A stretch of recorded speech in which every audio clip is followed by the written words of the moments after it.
듣기만 하여도 통찰력이 생기는 통키뉴스 1월 19일 오늘 새롭게 한 가지 추가했습니다. 자, 미국의 로컬 뉴스를 헤드라인 중심으로 먼저 전해드리고 준비한 경제 뉴스 이어가도록 하겠습니다. 캘리포니아주가 3주 동안 치명적인 대기의 강우로 인한 폭풍으로 막대한 피해를 입은 것은 지구온난화의 결과라기보다는 주기적으로 찾아오는 강력한 겨울 폭풍 때문이라고 LA타임스가 보도했습니다. 제 생각은 플러스 지구 환경 문제겠죠.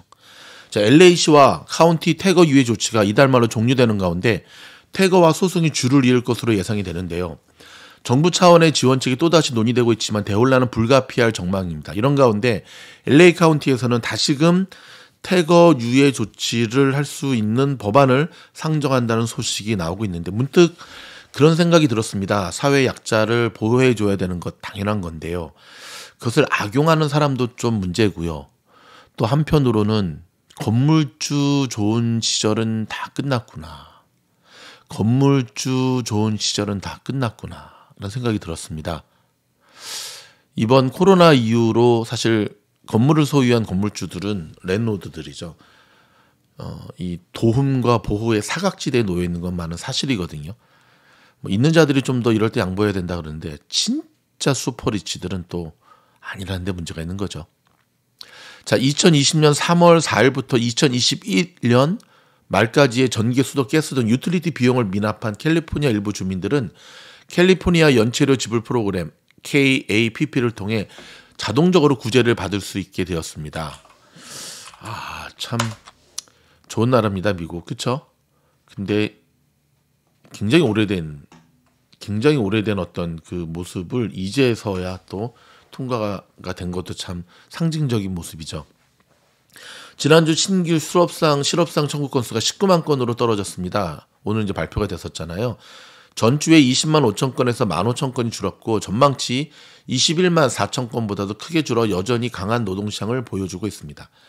그러나 지난해부터 아마존, 메타, 트위터 등 빅테크들은 대규모 감원에 나서고 있는데 그동안 전체 감원 규모가 이미 6만여 명에 달하는 것으로 추산된다고 CNBC가 보도를 했습니다. 이제 이 뉴스만을 그대로 보면 저렇게 6만 명이나 잘리고 저 사람들 다 어떡하냐 여러분 걱정 안 해도 됩니다. 일단 이 빅테크에서 잘린 사람들은 잘렸다기보다는 오라는데 정말 많아요. 잘렸다기보다는 그냥 위치 이동이라고 해야 되나? 직장 이동? 그리고 코로나 때 이제 아마존을 비롯해서 너무 많이 뽑았지요, 사실은. 그렇죠? 그래서 지금은 뭐 그저께죠. 어저께죠. 마소가 인원 줄인다고 하는데 오히려 직원들을 줄이는 회사의 주식이 올라가는 그러한 또 모습도 종종 보여주고 있습니다. LA 한인회가 오늘 아침 9시부터 오늘입니다. 설날 특별 푸드뱅크를 실시합니다. 500명이 한해 각 학인단체 회사들이 제공한 삼계탕과 떡국, 떡, 김치, 라면, 쌀국수 등이 제공됩니다. 아, 참 LA 한인타운, LA 한인회 감사합니다. 역시 한인타운. 연말 대목인 11월과 12월의 소매 판매가 2달 연속 1% 이상씩 급감해 불경기 시작 우려가 높아지고 있는데요. 소비자들은 지갑을 닫았고 업체들은 파격 할인으로 매출과 수익이 저조해졌다는 진단입니다.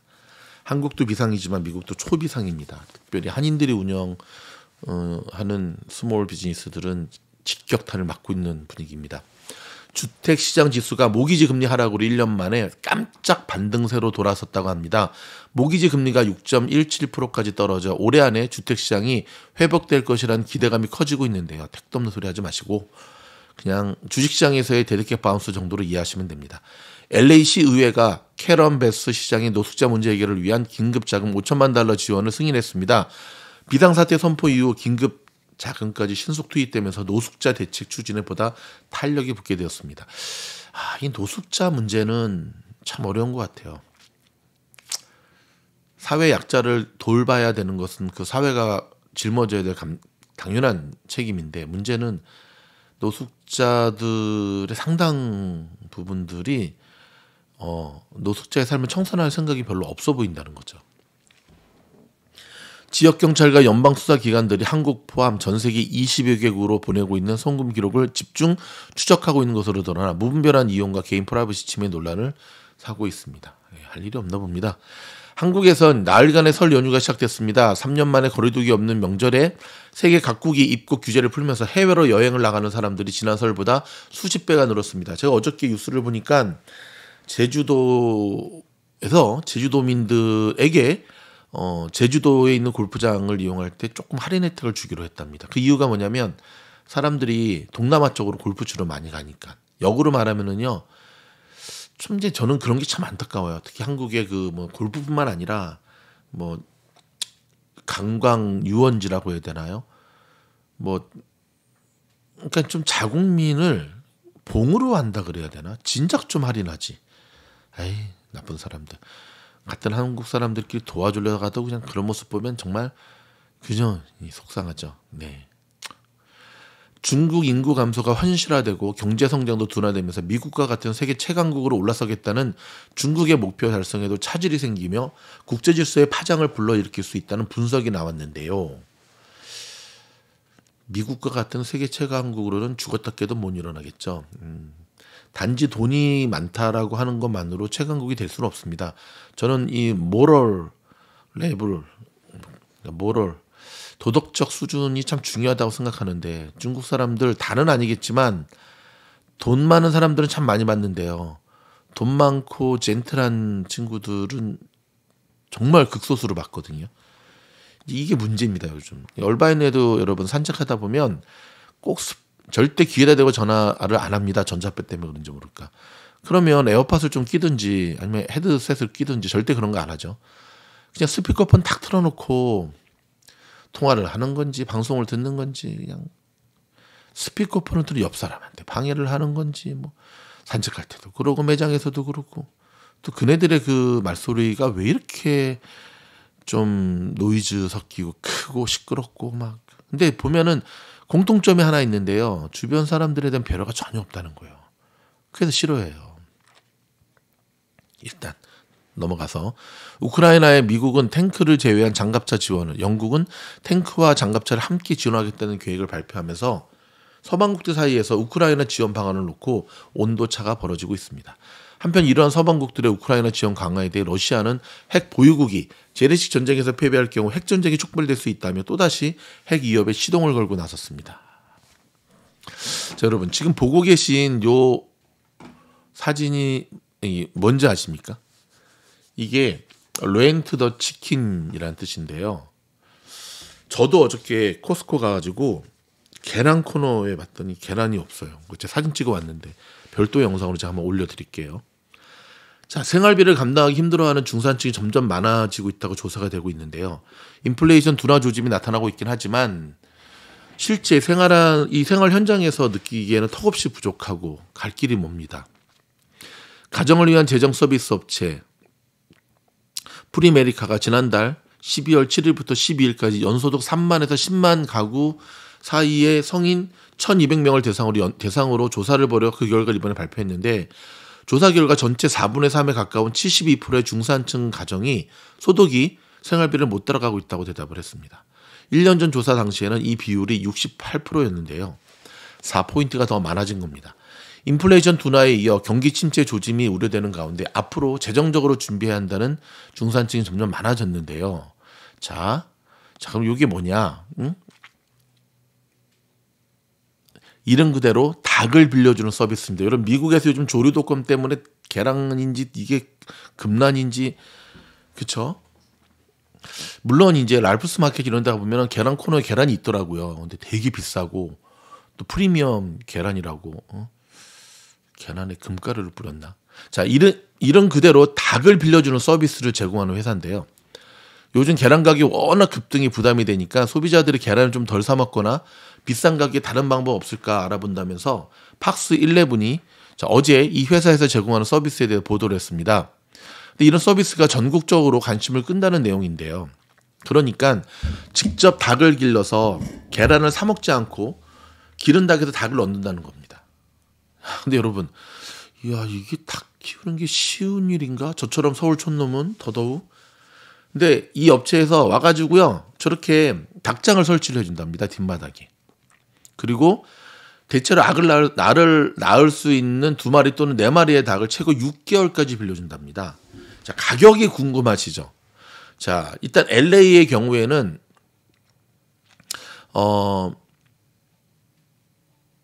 리블리 리틀 팜이라는 곳에서 렌트 더 치킨 회사가 지정해 유일하게 닭 빌려주는 서비스를 제공하고 있는데, 즉 닭장, 닭을 기르는 데 필요한 먹이, 물, 그리고 닭 2마리, 한 마리는 외로우니까 3월에서 9월까지 6개월 빌리는데 가장 저렴한 가격이 $585. 자, 이게 지역에 따라 가격이 좀 달라지는데요. LA 존을 1, 2, 3를 나눠 가격을 책정하고 있습니다. 조닝이죠, 조닝. 조닝 1은 LA 한인타운을 포함해서 북쪽으로는 산타클라라까지고, 조닝 2는 플러튼을 포함해 좀 더 남쪽, 제가 살고 있는 얼바인은 존 3. 와. 존 1은 $585, 존 2는 $615, 존 3는 $645로 밑으로 갈수록 더 비쌉니다. 샌디에고는 한 $700 하지 않을까요? 딜리버리는 무료입니다. 그런데 이 닭들이 계란을 얼마나 낳는지 궁금하시죠? 보통 2마리가 일주일에 계란을 8개에서 14개를 낳는다고 합니다. 야, 그럼 이 가격이 맞는 것 같은데? 그리고 닭 4마리는요, 일주일에 16개에서 28개를 낳는답니다. 여러분, 만약에 근데 키우다 닭이 죽을 수도 있잖아요. 근데 만약에 닭을 방치해서 죽으면은 안 되고, 정상적으로 물도 주고 먹이도 주고 했는데도 불구하고 죽으면 닭을 다시 보내준답니다. 근데 여러분, 닭의 평균 수명이 10년이라는 걸 저 이번에 알았는데, 닭으로 태어나서 고이 죽는 것보다는 그냥 죽는 일이 더 많지 않을까요? 자, 호기심 많은 미주놀 팀장, 서서히 한번 관심을 한데, 문제는 닭들이 새벽에 되게 울어댈 텐데 동네에 신고 들어오지 않을까? 여러분, 혹시 닭 키워서 이 닭이 직접 낳은 알은 진짜 달걀은 더 좋지 않나요? 여러분, 관심 있는 분들 한번 해서 저희한테 이 소감을 남겨주시면 대단히 감사하겠습니다. 상당히 땡기는데. 자, 경제 뉴스로 넘어가도록 하겠습니다. 지정학적 갈등과 기술 분야 디커플링, 탈동조화라 그러죠. 보호무역주의 등이 고조되면서 세계경제포럼 연차 총회에서 세계 경제 분열에 대한 우려가 나오고 있습니다. 자, 월스트리트저널에 따르면 지금 스위스에서 열리고 있잖아요. 자, 지리 경제적 분열이 매우 우려된다면서 IMF는 최근 보고서를 통해 세계 경제의 분열로 세계 국내 총생산 GDP가 7% 정도 줄어들 수 있고, 일부 국가에서는 기술 디커플링에 따라 GDP의 손실이 8에서 12%에 이를 수 있다고 전망한 바가 있습니다. 중국은 유럽의 에너지 집약적 기업들의 생산시설을 자국으로 이전하도록 공개적으로 권장하고 있고요. 미국은 IRA를 통해 북미에서 조립된 전기차에만 보조금을 지급하기로 했다는 겁니다. 자, 특별 연설을 통해 미국의 IRA 보조금 관련 특정 요소를 두고 우려가 제기되는 건 모두가 다 아는 사실이라면서 유럽의 기업들과 유럽에서 제조된 전기차에도 혜택을 줄 것을 요청했는데 미국이 그러지는 않겠죠. 자, 블룸버그 통신은 미국의 국가 부채가 조만간 상한에 도달하면 디폴트 가능성까지 저론되는 상황이 세계 경제에 대한 다보스 포럼의 낙관론을 어둡게 만들고 있다라고 얘기를 했습니다. 메이저리그잖아요. 뉴욕 양키스인가? 뉴욕 매치인가? 헷갈리는 보자가. 뉴욕. 예. 여러분, 메이저리그가 정말 이 돈 놓고 돈 먹기, 돈 장사하는 최고의 쩐의 전쟁. 그렇죠? AB통신에 따르면 메이저리그 사무국의 자료를 입수해 18일 단독 보도 내용을 보면 지난해 메이저리그 30개 구단은 선수 연봉으로 45억 6천만 달러를 지급했고요. 종전 최고인 2017년에 42억 5천만 달러를 5년 만에 또 넘어섰습니다. 선수단 연봉 총액에는 40인 로터스의 연봉, 계약금, 분할금, 보너스, 분배금 등이 포함이 됩니다. 와, 진짜 야구, 메이저리그는 정말 최고의. 항공기 제조사 보잉이 나사로부터 자금 지원을 받아서요, 일명 차세대 친환경 제트 여객기를 개발 중이랍니다. 지금 사진에 보는 거 요거거든요. 전기로 가나? 예. 일단 나오게 되면 또 안내해드리도록 하겠습니다. 자, 일전에 저희가 안내해드렸던 대로 자넷 옐런, 그다음 유허 중국 경제부총리죠. 지금 미국 중국 간의 대화 채널이 활발하게 가동되고 있는 가운데 중국의 대미국 유화, 지금 중국이 좀 바짝 엎드리고 있네요. 그래서 일단은 양국 대표팀의 수장이 지금 취리 회담이 열렸습니다. 자, 양국이 기후, 경제, 무역 분야 등에서 잇따라 온오프라인 대화 채널을 가동하고 있는 가운데 중국 당국의 지침을 따르는 관영 매체들의 미국 관련 보도가 미묘하게 변하고 있어요. 전에는 막 무찌르자 막 미국 그러더니 지금은 상당히 자, 이 두 사람의 회담을 보도한 관영 매체 보도는 거시경제, 금융정책 등과 관련한 양국 협력 필요성을 강조하는 내용 위주이고요. 대미 경제성 내용은 중국 측은 미국의 대중국 경제, 무역, 기술 정책에 대한 우려를 표명하고 그러한 정책이 양국에 주는 영향을 중시할 것이라고 보도를 하고 있습니다. 미국 측 보도도 좀 달라졌어요. 예. 미국이 여러분 국가 부도를 맞이할까요? 미국 의회가 국가 부채 한도 증액을 놓고 날선 신경전을 벌이고 있어 기추가 주목되는데요. 지금껏 매번 의회에서 논란을 겪으면서 부채 한도는 꾸준히 상향됐지만 하원은 모처럼 장악해 기세가 등등한 공화당이 대폭적인 정부 지출 삭감을 요구하고 있어서 한도가 증액되지 않으면 가뜩이나 불안한 미국 경제가 심각한 침체에 빠질 수 있다는 우려가 나오고 있습니다. 자, 워싱턴 포스트지에 따르면 미국의 재무부는 최근 정부의 총 부채가 19일께 국가 부채 한도 31조 4천억 달러에 이를 것으로 예상에 따라 이로 인한 경제적 타격을 방지하기 위한 특별 조치를 가동한다고 밝혔습니다. 이 얘기가 이제 뜸만 나면 계속 나오는데 그래도 네, 공화당이나 민주당이나 그 어디도 미국이 국가부도 사태를 맞는 걸 원치 않기 때문에 결국 마지막으로는 극적으로 타협은 되더라고요. 자, 여러분 오늘 주식시장부터 시작해서 전반적인 내용은 다음 영상에 또 다뤄드리도록 하겠습니다. 고맙습니다.